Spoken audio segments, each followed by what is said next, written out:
All right, folks, we have some breaking news we wanted to tell you about. We're not going to talk about that topic, at least not momentarily, because we're getting a statement from Jen Psaki at the White House, the press secretary, about the consequences of what Russia is doing related to Ukraine.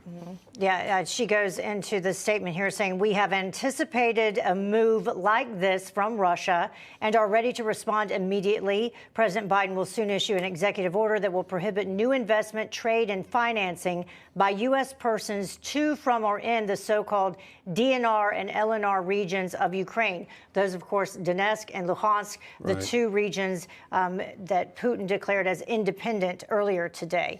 Yeah, and we should let you know that economically, this could affect us here in the United States. Oil has gotten up to $96 a barrel. Let's bring in for discussion our panel, Florida businessman, lawyer, and GOP strategist Ford O'Connell, and host of Money Talk with Melanie and Project 21 member Melanie Collette. Melanie, your take on what's going on. Sorry to change the topic, but it's just what's going on with Russia, Ukraine. I wanted to get your thoughts. That's okay. Listen.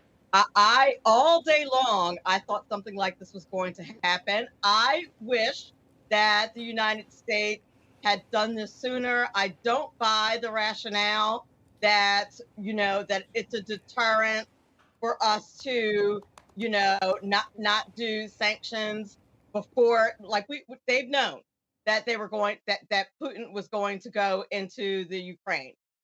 And I don't think, just like Putin said, that he cared about sanctions all along. It's pretty clear that they had a deal with China to pad anything that the United States was going to do as far as sanctions. And I'm not sure that these sanctions has any financial teeth. Yeah. As far as Russia's concerned. Yeah, Melanie, I wanted to add in here, this is what's interesting to me, because you mentioned as far as Russia is concerned, because the sanctions that they're out talking about right now deal with those two regions in eastern Ukraine, of which Putin has only said they are recognizing their independence. So I'm not sure who these sanctions are going to impact, because he then goes on to say these measures are separate from and would be in addition to severe economic measures that they've been preparing for a while now against Russia. Ford, your take on this? Well, basically, Putin's taken 13% of the land in Ukraine thus far, and Joe Biden's letting him redraw the maps of Eastern Europe. I think what's particularly concerning here is that Germany doesn't care whatsoever.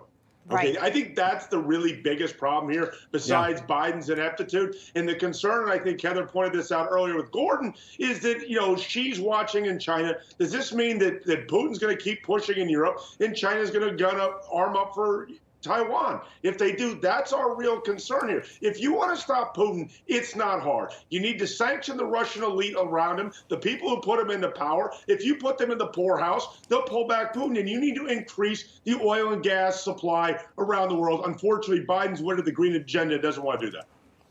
Yeah. All right. Well, we're going to talk a little bit more about this, because obviously this is just developing and breaking. Coming up after the break, we'll talk more on this breaking news. Stay with us.